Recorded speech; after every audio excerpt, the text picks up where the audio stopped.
3, 2, 1, 0.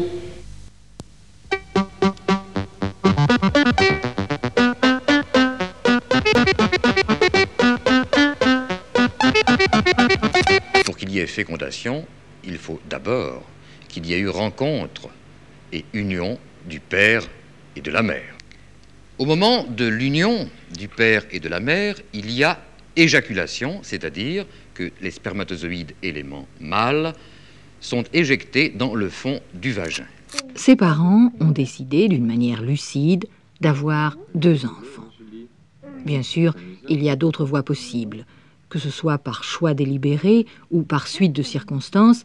Certains couples n'ont pas d'enfants, d'autres personnes sont célibataires ou même encore s'intègrent à une communauté. L'important n'est-il pas de trouver son épanouissement? Il existe tout d'abord un moyen de régulation hormonale, par lequel on supprime l'ovulation. C'est la prise de la pilule. Vous voyez ici un ovaire qui va expulser l'ovule. Ça arrive tous les 28 jours. Diaphragme et stérilet bien utilisés sont des méthodes de bonne sécurité.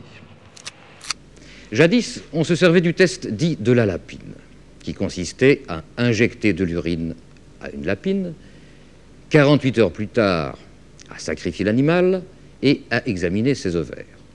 Et certaines modifications pouvaient confirmer ou infirmer le diagnostic de grossesse.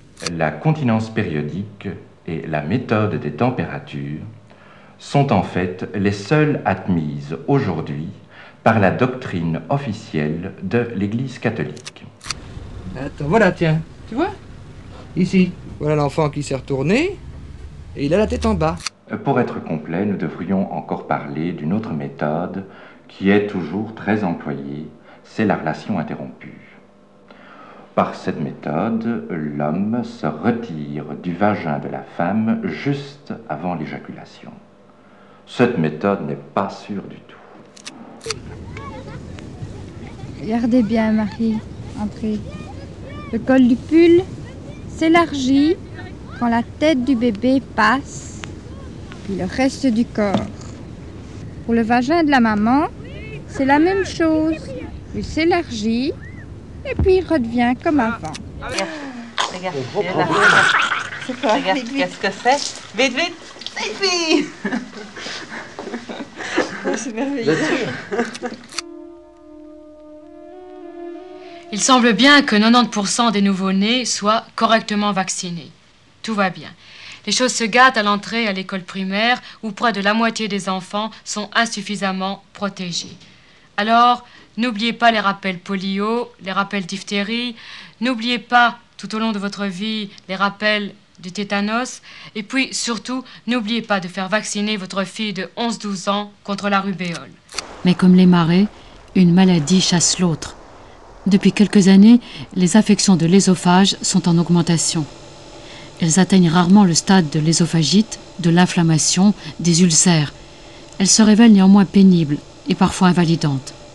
Plus de 10% d'entre nous semblent souffrir d'un reflux quotidien. Ici, pas de microbes responsables, mais les excès d'une société d'abondance.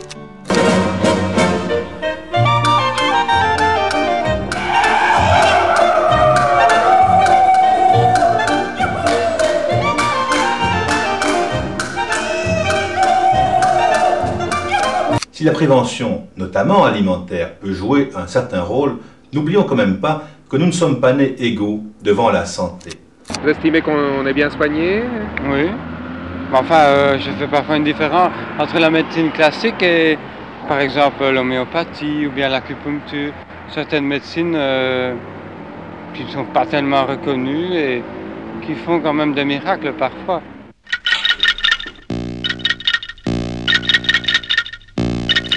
Nous sommes formés en somme des mêmes éléments que les plantes, que l'élément marin. Et nous faisons corps avec la nature. Nous sommes formés des mêmes atomes. Il n'y a aucune raison pour que, établi scientifiquement et bien dosé, ça ne puisse pas nous ramener à un état parfait.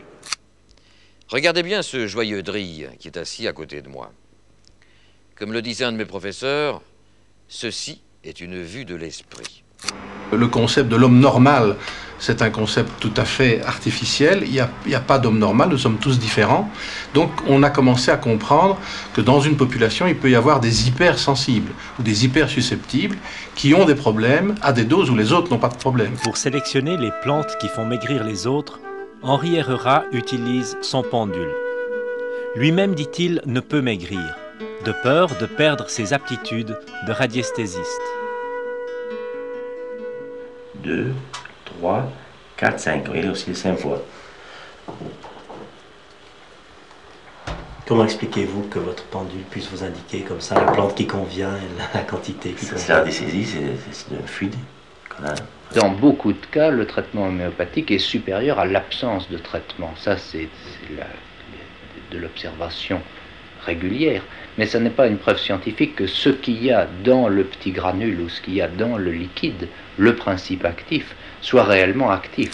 Maintenant, la bonne époque de la bonne drogue est passée et que des gens y croient encore, surtout des jeunes, et qui commencent à vraiment se détruire et à mourir très très jeunes en prenant des produits vraiment dégueulasses en overdose, quoi.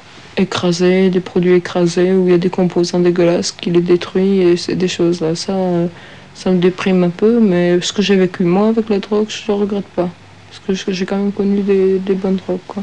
Nous savons qu'il existe des recherches contradictoires, notamment certainement pour le hashish, même si elles convergent peut-être un peu plus pour les drogues dites dures. Mais il faut peut-être rappeler, comme vous l'avez dit d'ailleurs, docteur Nahas, que les médicaments tuent également, la surconsommation des médicaments, que la surconsommation de l'alcool reste aussi un fléau très grave, et que peut-être, comme l'a dit M. Staupe, il ne faut pas trop se polariser sur la drogue, qui parfois n'est qu'un épiphénomène d'autres situations.